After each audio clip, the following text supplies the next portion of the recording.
Okay, today's recording is going to cover the last section in chapter 2. That is chapter 2.8, finding the general derivative of a function by using the limit definition. Now, the limit definition uses that difference quotient that we've already talked about in 2.7. So I'm going to pick a simple polynomial example and run through this one example. Keep in mind that for other more complicated functions, rational functions, radical functions, trig or exponentials, there's much more work involved. So I'm going to stick with a simple example here and run through this. So I've chosen the function f of x equals 2x squared. And right next to it, you see the difference quotient, which, by the way, is what we call finding the derivative, the general derivative of a function by using the limit definition. So let me apply this. And let me see if I can squeeze this all in on this one board.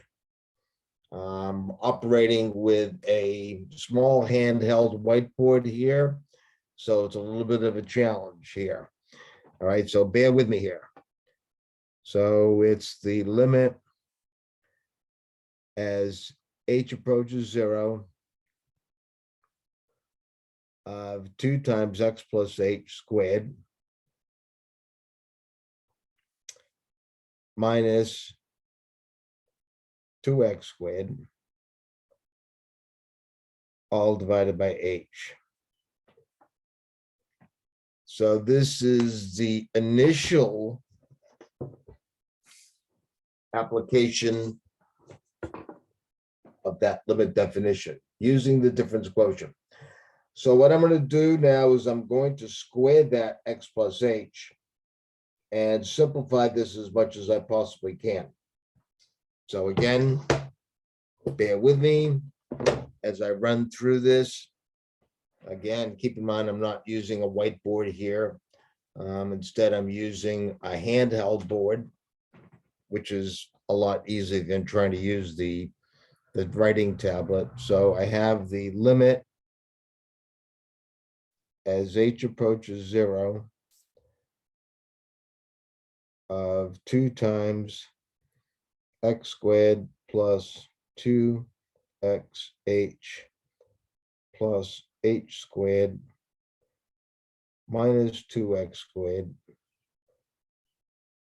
all divided by h. That's going to be equal to the limit as h approaches 0 of 2x squared plus 4xh plus h squared minus 2x squared, all divided by h. All right. And you can see from this, I'm going to show you this, that the plus 2x squared and the minus 2x squared cancels out. So a typical theme in doing the algebra to simplify these things, you're going to see that things are going to cancel out at a certain point, like at this point in doing the algebra on this. And there's no way around doing all the algebra on this, because on a Labyrinth exam, you must show all your work. No work, no credit. I want to make sure that that is absolutely clear. So my next step here is the limit as h approaches 0. And I'm going to factor out an h here of h times 4x plus h over h. And once again, you're going to see here that the h's cancel. Again, let me show you this.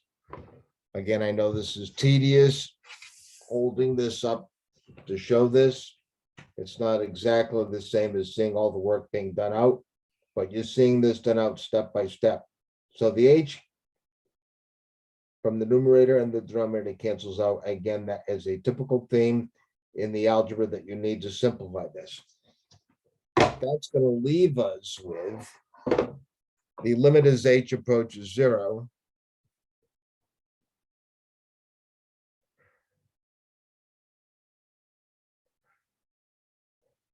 Of 4x plus h. Now it's at this point that I can let h be substituted for 0, and that gives us 4x as our answer. That means that the general derivative of this function 2x squared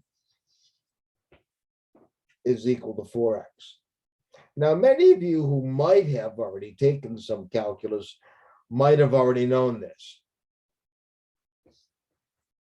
But on an exam, if you're asked to find the derivative of a function by using the limit definition, you must show all the work. Now, certainly when we get into the next chapter, you will now have rules in order to follow to take the derivatives of functions, and you won't have to go through this.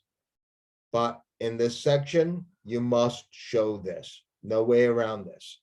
Okay, this is absolutely required in this course. All right, so this ends our recordings for chapter 2.